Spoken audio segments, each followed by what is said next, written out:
We're going to talk about the importance of family dinner time now. I know we both did that growing up. We always had dinner with our parents. It was just like a given. Yeah. Well, research shows that time together is extremely critical in helping your children thrive. And here with some insight is the executive director of the Greater Good Science Center at UC Berkeley. Welcome back, Dr. Christine Carter. Welcome Hi, back. Dr. Good to see Carter. you again. Hi. Nice to see you, Christine. Thanks so for let's having talk about this dinner time. What are the benefits of having dinner, having the kids and the parents all together at dinner time? Yeah, well, the benefits for the kids of having dinner frequently with their families are really tremendous. So maybe not so surprising is that kids who eat dinner 5 nights a week or more with their families are less likely to become obese or to develop an eating disorder. I think it's actually more surprising that those kids are also more likely to get higher grades, to be more emotionally stable, and to they're less likely to have problems with things like depression, particularly for teenage girls, which is important. And they're also less likely to abuse drugs or alcohol, to smoke cigarettes. I mean, it is really, the benefits of dinner time for kids is really powerful. So what is it about this dinner time spent together that makes it such a useful tool that produces these great results?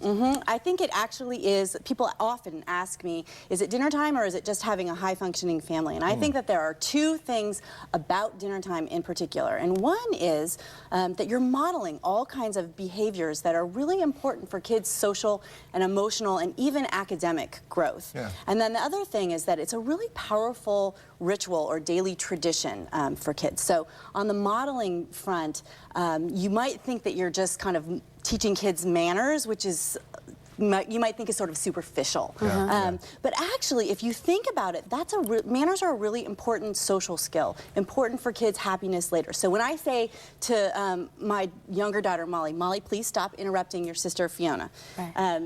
She's learning about respect and reciprocity. And or if I say to Fiona, I need you to cut that piece of pizza in half and share it with your sister or share it with a guest.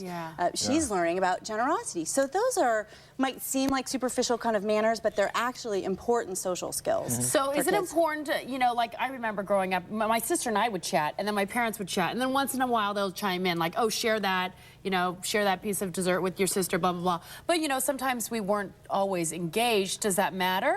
I think the most important thing is that your parents were sitting down with you so that they could kind of monitor things, and that it's more common now than it might have been a generation ago or maybe when we were little for parents to be so busy that they just feed the kids together.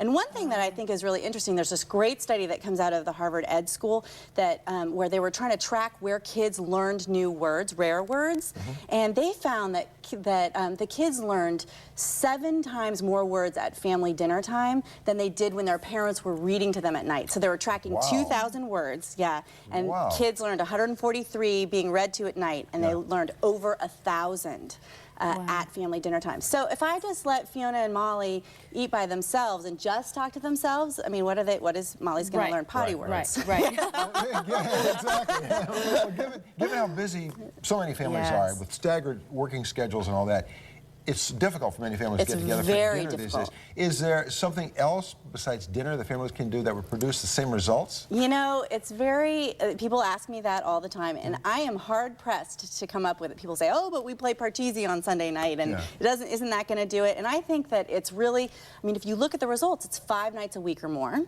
So you've got to get that in there, and then, but it's not necessarily reading, because you're not getting all the modeling of the social and emotional things. It's not a ritual in the same way. So when you say grace, for example, it makes, even if you're not religious, maybe you say a blessing or a toast, it helps kids feel like they're really a part of something larger than themselves. And that's very, very important. What about going out to eat? Let's say the whole family just goes to like pizza for the night. Does that have the same effect? I think that that's fine. There's no good study that shows that, but I certainly know in my family that's a great way to make it happen. Sometimes you're running from one thing to the next, and you can go, and just to really pay attention that this is the time that you're giving your kids to help them feel like they're a part of something larger, to help them, you know, be a part of your family team. So keep doing that ritualistic thing like grace or a blessing or whatever. What do you remember from your own childhood about family dinners? Oh, Oh, well, my dad is very funny, so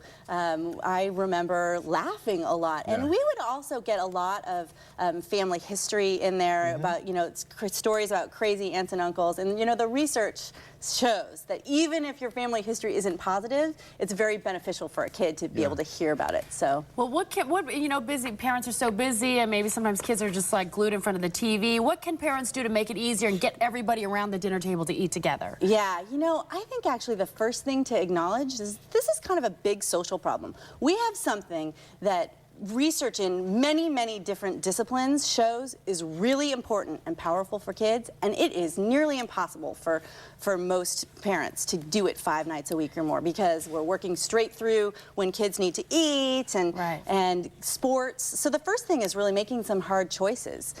For us, this year, my daughter wanted to do softball, but it met 2 nights a week right during dinner time. And knowing what I know about the research, I had to say, you know, it's going to be too hard for us to meet that 5 nights a week or more. So, okay, that said, I think we don't have to worry so much about making it a long, drawn-out thing. It's really do it together. You only need to have one parent there if you're a 2-parent family. And use takeout if you need to. Good advice. Christine Carter from the Greater Good Science Center at UC Berkeley. Thanks for all that advice. Sure. See you tomorrow.